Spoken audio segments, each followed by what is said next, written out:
Kalau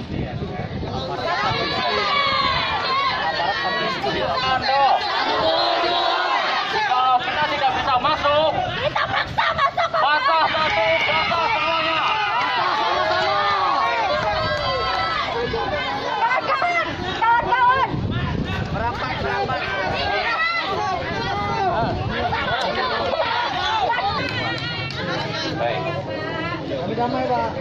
Untuk kayu-kayu yang bawa kayu-kayu, untuk yang bendera ditinggal aja di luar, bawa benderanya masuk dalam aja. Mulai masuk dari pintu sebelah sana. Nah, diarahkan ya. Yang ingin perubahan, ayo maju. Yang ingin perubahan, ayo maju.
Assalamualaikum.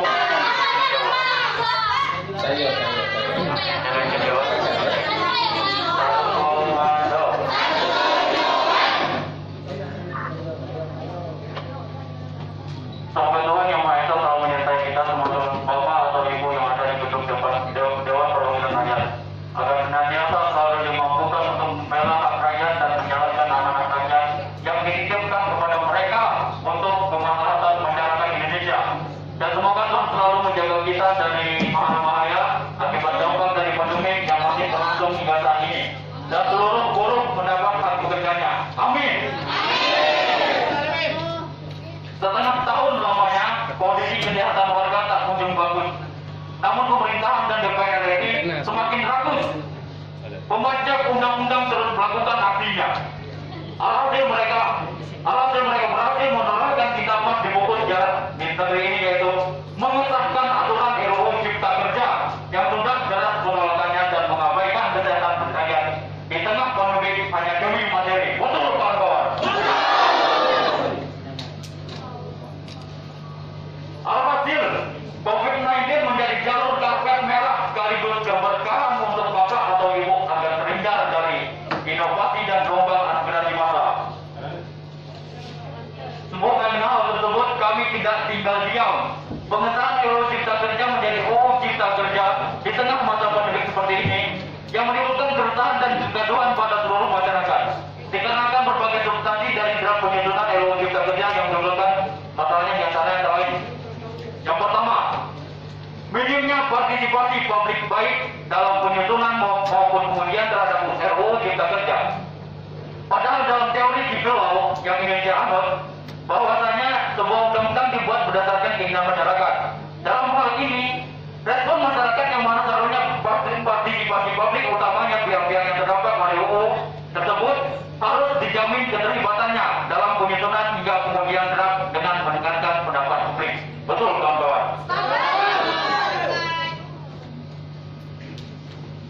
Kemudian yang kedua, untuk perizinan eksploitasi lingkungan hidup dengan memudahkan izin analisis mengenai dampak lingkungan hidup yang bertentangan dengan Undang-Undang Dasar 1945 pasal 28H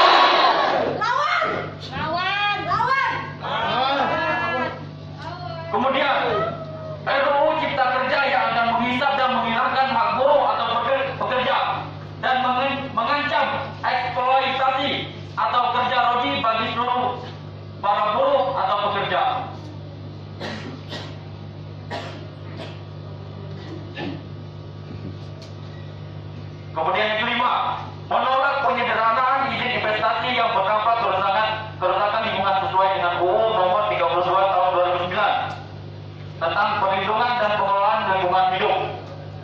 Kemudian yang keenam, merusakan tatanan hukum dengan memperkuat posisi pemerintah pusat dalam intervensi kebijakan daerah yang bertentangan dengan nafas reformasi yang mengacu pada desentralisasi dan distribusi kekuasaan.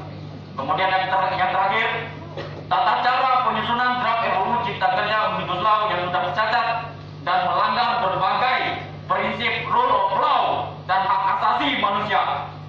Maka dari itu kami dengan tegas menolak dan agar DPRI meninjau kembali RUU Cipta Kerja. Sepakat kan kawan? Oleh karena itu, kami dari Aliansi Mahasiswa Natuna dengan tegas dan lantang menyatakan sikap. Yang pertama, menolak dan mengancam keras pengesahan RUU Cipta Kerja. Sepakat kan kawan? Kemudian yang kedua, menuntut Presiden RI untuk menerbitkan Perpu Cipta Kerja dalam pembahasan poin substansi UU Cipta Kerja. Sepakat kawan-kawan? Kemudian yang ketiga, mendesak DPRD Natuna untuk menyampaikan aspirasi masyarakat Natuna untuk menerbitkan Perpu Cipta Kerja dalam pembahasan poin substansi UU Cipta Kerja. Sepakat kawan-kawan? Kemudian yang terakhir, menuntut DPR RI untuk menghargai aspirasi rakyat dan mendengarkan